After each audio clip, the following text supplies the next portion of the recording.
My wife announced, "We've decided you're getting divorced." With her friends watching, I said, "Okay," and walked out.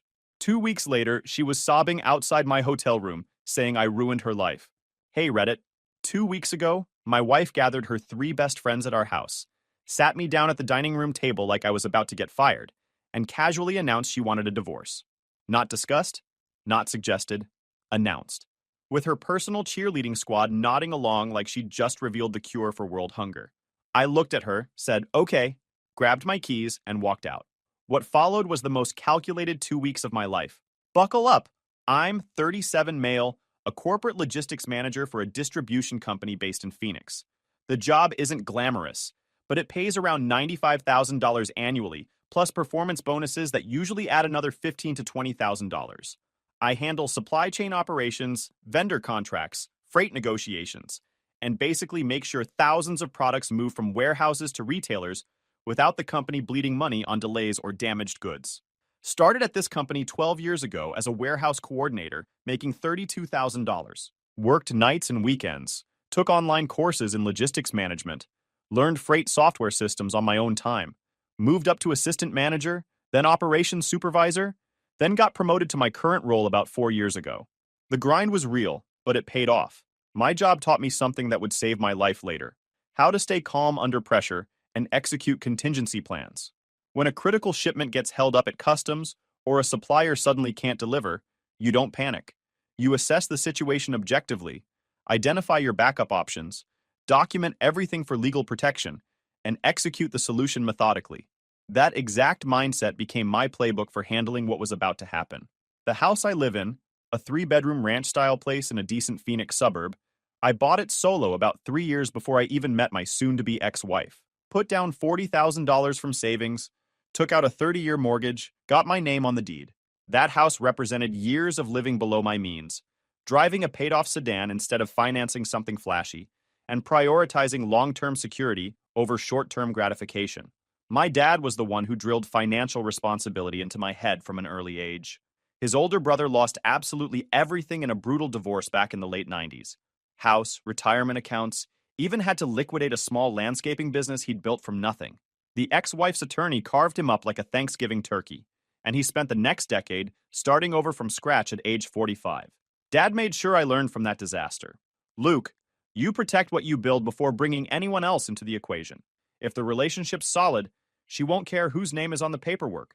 If she does care, that tells you everything you need to know. That advice turned out to be prophetic. I met Anna, 35 female, about 9 years ago at a buddy's barbecue. She was working as an executive assistant at a downtown law firm, making decent money, seemed driven and put together. We clicked immediately, talked for hours that first night about career goals, travel dreams, the usual getting to know you stuff that makes you think you found someone compatible. We dated for about 2 years before I proposed. Nothing dramatic, just a nice dinner at a place she loved, ring I'd saved up for. Standard romantic gesture. She said yes, seemed genuinely excited, and we got married about 8 months later. The wedding was nice, but not crazy expensive, maybe $25,000 total, which we split. Her parents kicked in some money, my parents helped out, but we kept it reasonable. No kids came along, which was fine by both of us initially. We'd talk about having children eventually, but always found reasons to push it off. She wanted to advance her career first.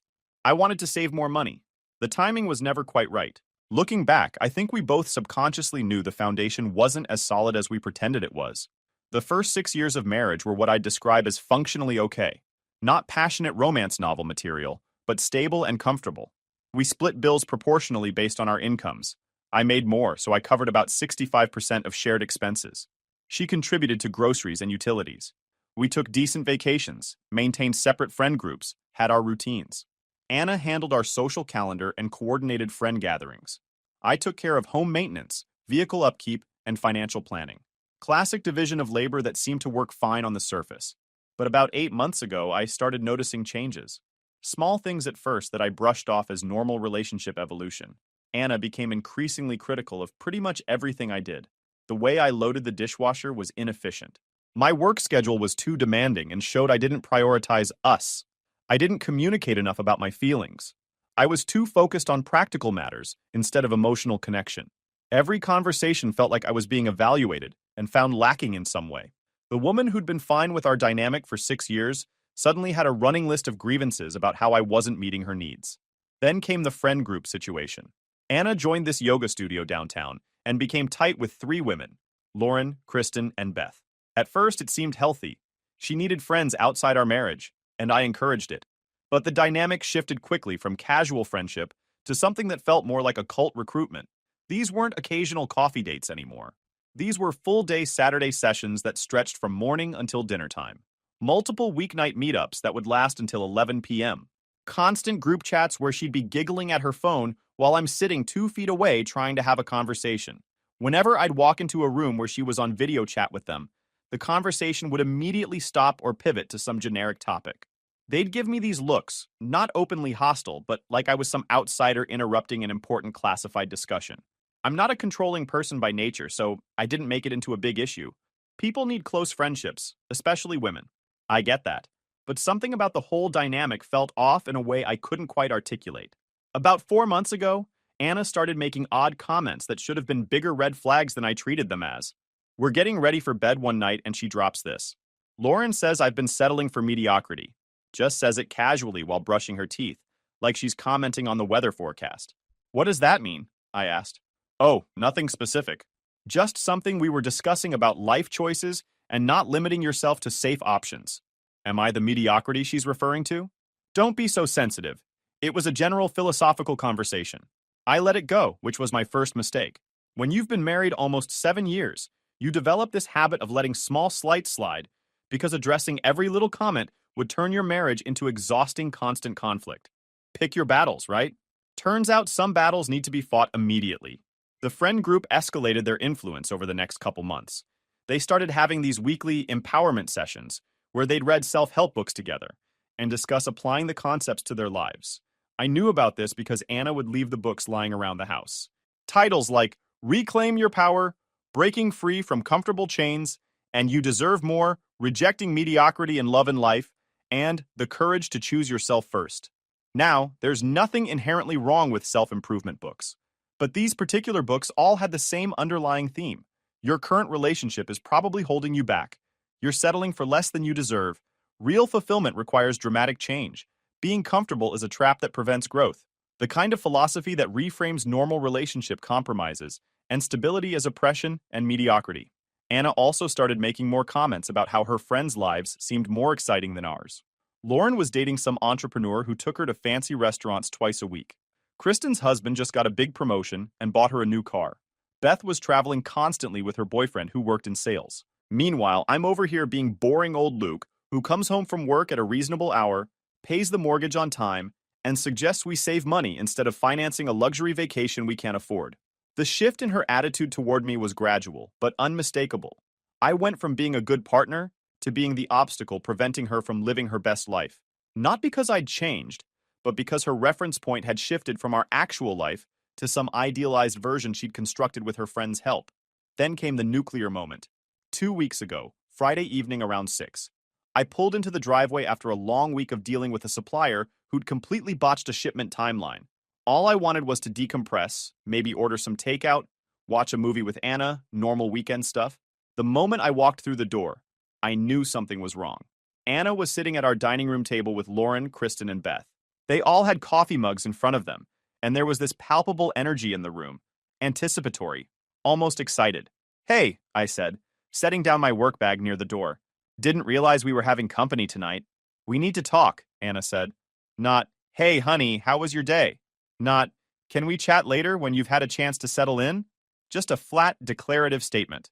The three friends were staring at me with these expressions that were half sympathy and half satisfaction, like they were watching some dramatic season finale they'd been waiting months to see. Okay, I said slowly, reading the room. Should we talk privately?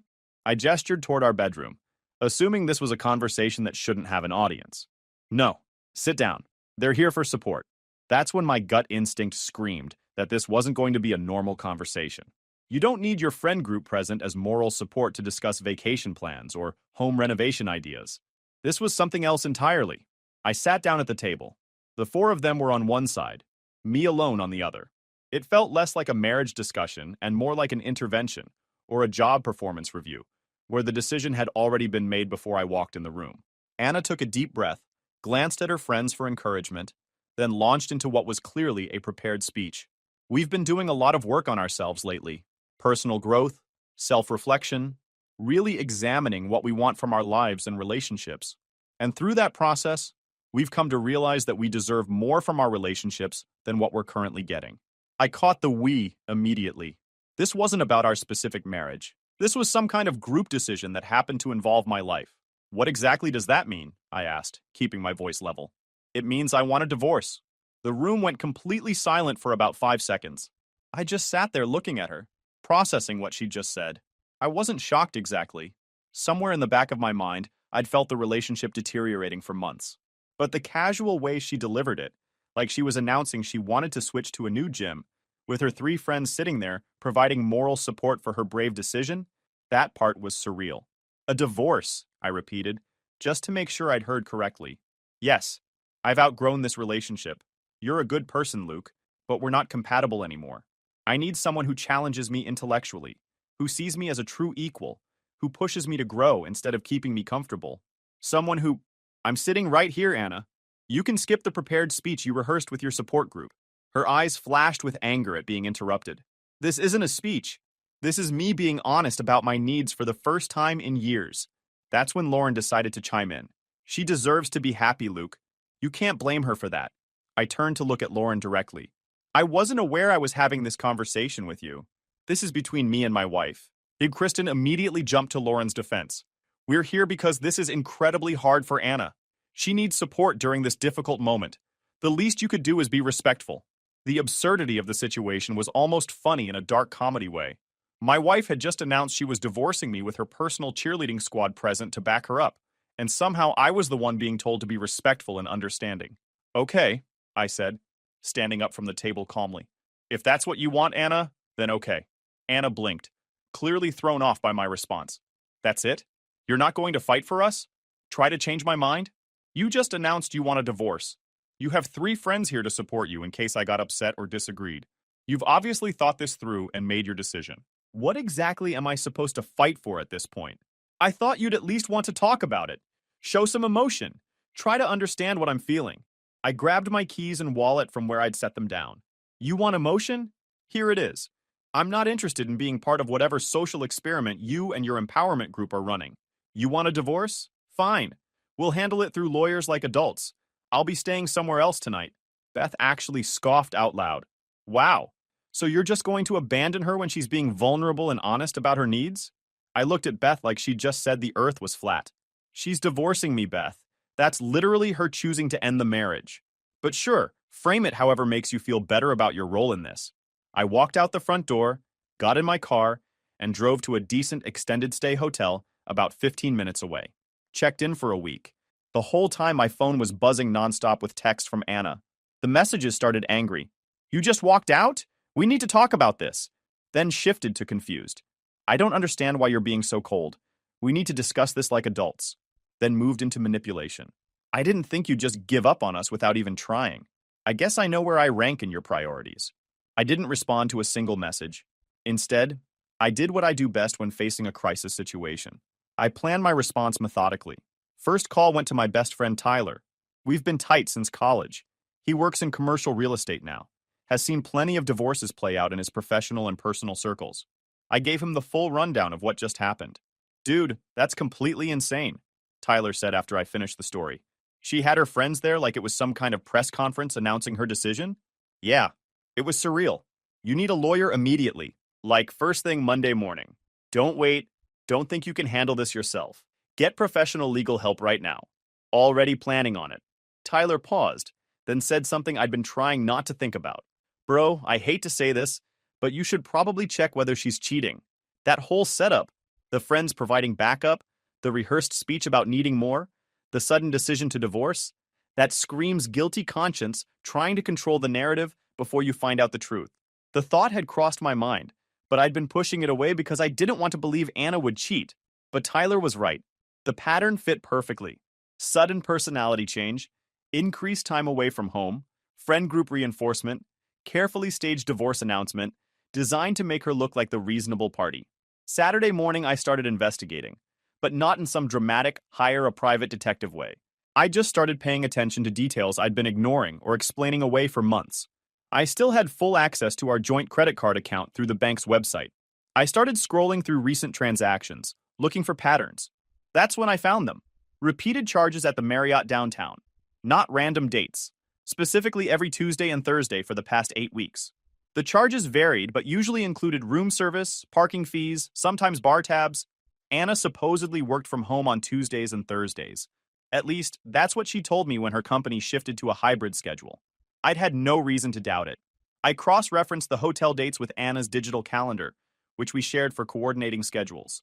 Every single Tuesday and Thursday for the past 2 months, she'd blocked off 1 to 5 p.m. with vague entries like client meeting or focus time, do not disturb. But Anna was an executive assistant at a law firm. She didn't have clients. She scheduled meetings for the attorneys she supported, but she didn't meet with clients herself. I kept digging through the credit card statements. Found another pattern. Charges at an upscale men's clothing store. $340 in one transaction, then another $280 a few weeks later. Designer stuff based on the store name. Anna doesn't have a brother. Her dad retired 5 years ago and lives in Florida, so she wasn't buying him gifts. Who was she buying expensive men's clothing for? The evidence was mounting, but I needed confirmation before making accusations. That's when I remembered something. We had an old iPad at home that Anna sometimes used for reading or watching videos. If she'd signed into her iCloud account on that device and hadn't logged out, and if she had message syncing enabled. Sunday afternoon, while Anna was out doing God knows what with her friend group, I drove back to the house, let myself in quietly, went straight to the office, grabbed the iPad from its charging dock, and left. Total time inside the house, maybe 8 minutes. Back at the hotel, I powered up the iPad with low expectations. But she was still logged in, and messages were actively syncing from her phone. That's when I found it all. Months of conversations with someone named Blake. The messages were exactly what you'd expect from an affair. Can't wait to see you Tuesday, counting down the hours. He has absolutely no idea, and honestly, I don't think he'd care if he knew. You make me feel alive in ways he never could. Blake, according to his contact information and some context clues in the messages, was a personal trainer at Anna's gym. Of course. The cliche would be almost funny if it wasn't my actual life falling apart. I scrolled back through the conversation thread. The messages went back 7 months. They'd started as friendly gym banter, progressed to flirty texts, escalated to meeting for lunch, and eventually turned into twice-weekly hotel sessions. One message from about 6 weeks ago stood out. Once you tell him you want the divorce, we can finally be together properly without all the sneaking around.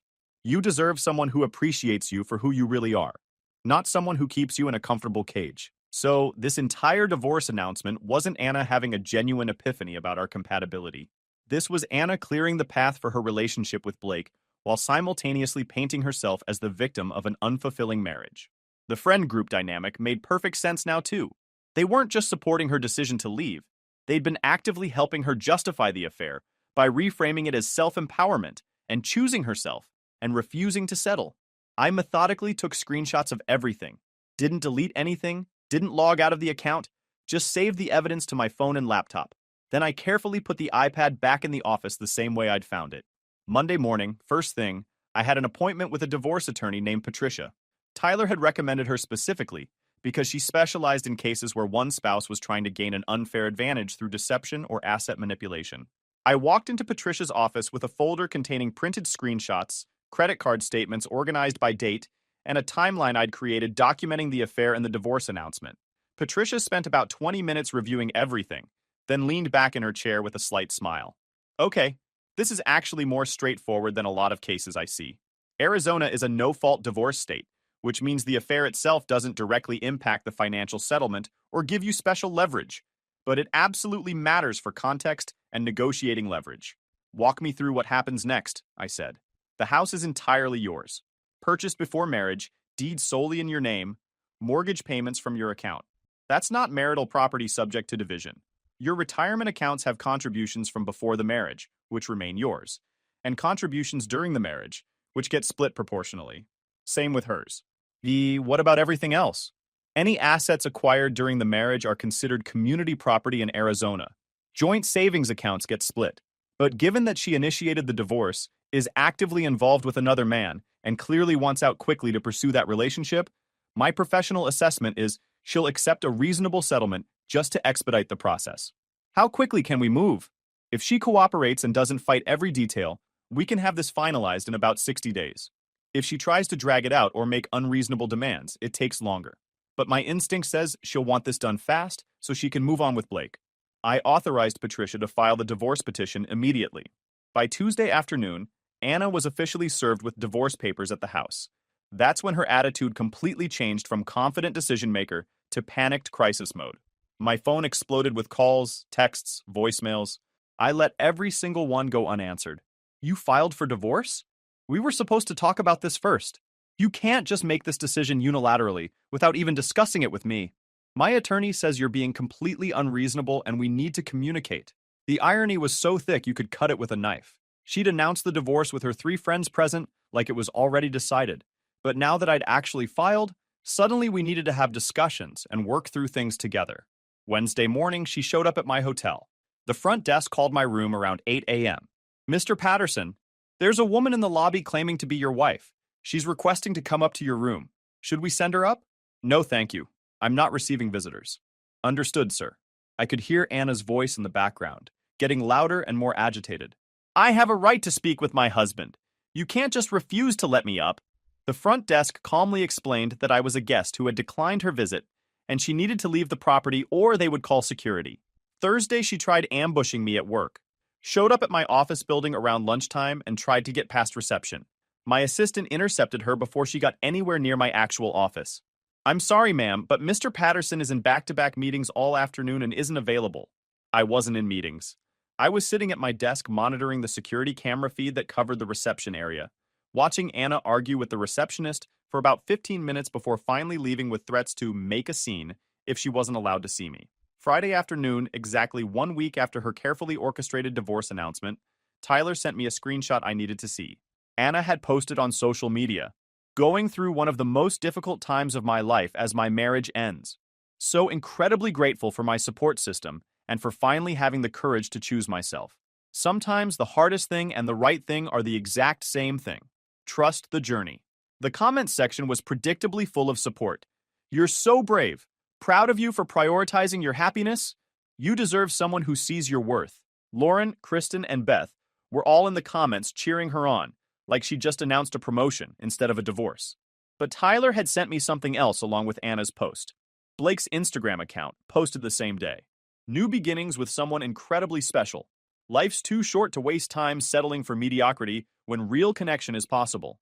They'd gone completely public with their relationship. While we were still legally married, while divorce proceedings were literally just starting, while I hadn't even responded to any of Anna's attempts at contact, they were broadcasting their relationship to the entire world. Patricia called me that same Friday afternoon with an update. "Your wife's attorney reached out to discuss settlement terms. What are they proposing? Nothing remotely reasonable, which is standard opening strategy. They want the house sold and the proceeds split 50-50. They want half of your total retirement accounts, and they're asking for ongoing spousal support. Classic overreach designed to anchor negotiations high. What's your counteroffer? House remains entirely yours. The deed and premarital purchase make that legally bulletproof. Retirement accounts split based solely on contributions made during the marriage, not total value. Her retirement gets the same treatment. No ongoing spousal support since the marriage was relatively short. You have comparable earning potential, and there are no children involved. Clean break, both parties walk away with what they brought in, plus their fair share of marital assets. File it!" The settlement offer apparently did not go over well. Patricia reported back that Anna's attorney tried pushing back hard, but our documentation was airtight. The house was mine, period. My premarital retirement contributions were protected. We'd only been married 7 years, nowhere near long enough to justify ongoing support payments in Arizona. Week 2 after the divorce announcement was when everything really fell apart for Anna's carefully constructed new life. First, Blake apparently got a major case of cold feet. According to Tyler, who heard it through a mutual friend who knew Blake's ex-wife, the ex immediately filed for a custody modification when she saw Blake's public Instagram posts about dating someone who was still legally married. She argued to the court that Blake was showing poor judgment and creating an unstable environment by openly conducting an affair with a married woman. Blake suddenly facing the very real possibility of reduced custody time and increased child support payments, backed way off the relationship with Anna. Anna's social media posts shifted from confident declarations of choosing herself to increasingly desperate-sounding platitudes. Sometimes people show you exactly who they are when circumstances get difficult, and real love doesn't run away when things get complicated. It stands firm. The friend group started imploding too. According to Tyler's sources, he's remarkably well connected in the local social scene. Kristen's husband found out about the empowerment sessions and what they'd actually been: strategy meetings for planning affairs and exits. He filed for divorce himself, citing Kristen's affair that she'd apparently been conducting with a co-worker while attending these empowerment sessions. Lauren's long-term boyfriend moved out after she tried pulling the same divorce announcement stunt, and he had texts proving she'd been seeing someone else. Suddenly, the supportive sisterhood wasn't so supportive anymore. When everyone's dealing with their own consequences and legal battles, there's no energy left to prop up someone else's drama. Friday evening of week 2, Anna showed up at the hotel again. This time when the front desk called, I agreed to meet her in the lobby. Not out of sympathy, but because I wanted to see firsthand how her confident decision-making was holding up. She looked absolutely terrible. Hair that hadn't been brushed in days, eyes swollen and red from crying, wearing ratty sweatpants and an old college t-shirt. Nothing like the put-together woman who'd announced our divorce with her friend group audience. "We need to talk," she said as I approached. Her voice was shaky. "I'm listening. This has completely gotten out of hand. I never wanted things to go this way." I thought, how exactly did you want things to go, Anna? You announced you wanted a divorce in front of 3 witnesses. I filed for divorce exactly like you asked. This is literally what you requested. I thought we'd talk about it first. Work through our issues. I didn't think you'd just completely give up on us. Work through what specifically? Your 7-month affair with Blake?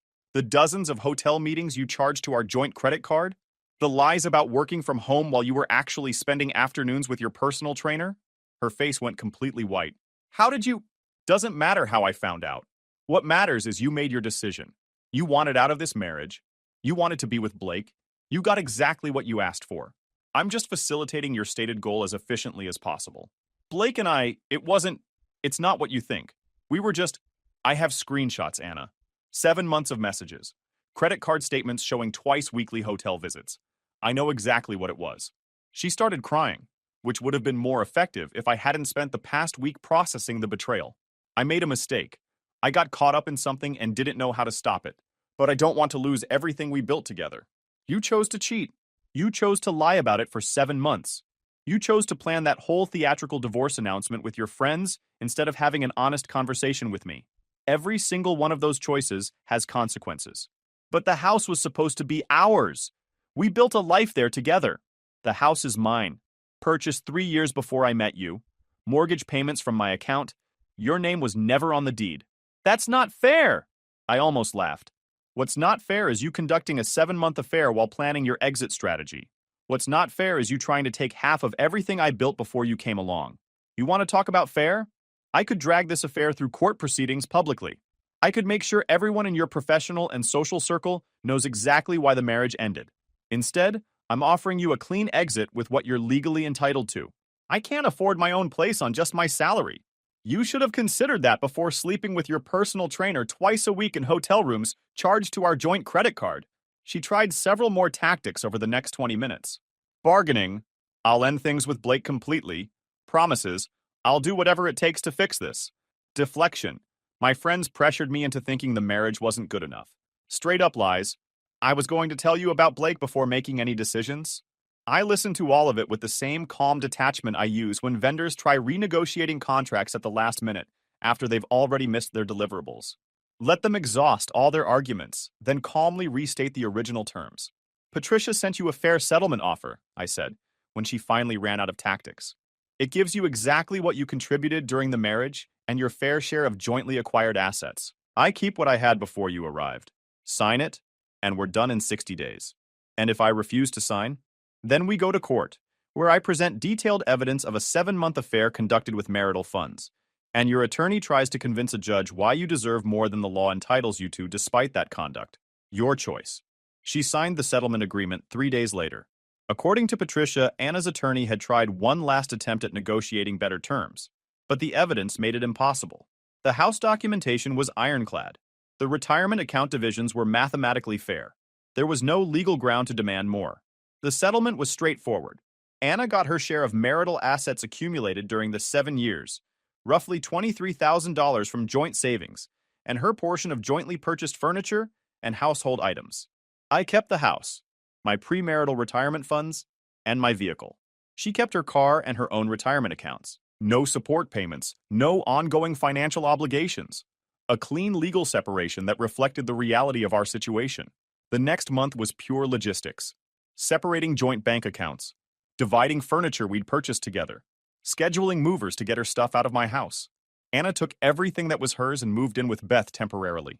Her social media went completely quiet. No more empowerment posts. No more brave declarations of choosing herself. Blake's Instagram scrubbed all mention of her entirely. Through Tyler's network, I heard that Anna had tried getting her position back at the law firm, but they'd already filled it with someone else. She ended up taking an administrative position at a medical office, making about 30% less than her previous salary. The friend group completely collapsed. Kristen was going through her own divorce. Lauren had been dumped by her boyfriend. Beth's husband apparently put his foot down about the entire toxic dynamic and banned the group from meeting at their house.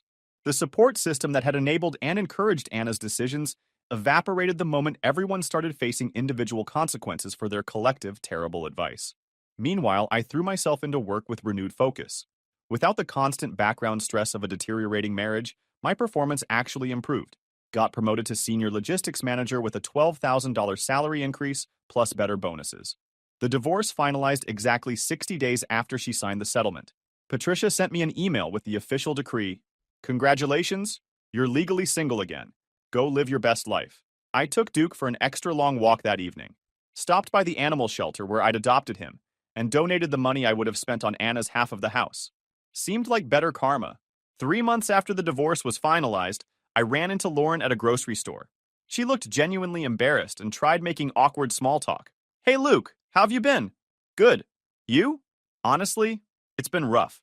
I didn't realize how much we'd all screwed up until it was too late and everything fell apart. Yeah, consequences have a way of clarifying reality. She hesitated, then said, For what it's worth, I'm really sorry. We genuinely convinced ourselves we were helping Anna find happiness. But looking back, we weren't helping her at all. We were just validating her worst impulses and enabling terrible decisions. I appreciate the honesty. Anna asks about you sometimes, wonders how you're doing, if you're dating anyone. She can keep wondering. I paid for my groceries and left. Some apologies come too late to fix anything. 4 months post-divorce, my life had settled into a comfortable routine that actually made me happy instead of just functionally content. Work was going great. The house was entirely mine and decorated exactly how I wanted. Duke was the best decision I'd made in years. Guys, we are so close to hit 100,000 subscribers on this channel. If you are not subscribed to the channel, please consider subscribing. It really helps hit that 100,000 mark. Thanks for making this dream come true.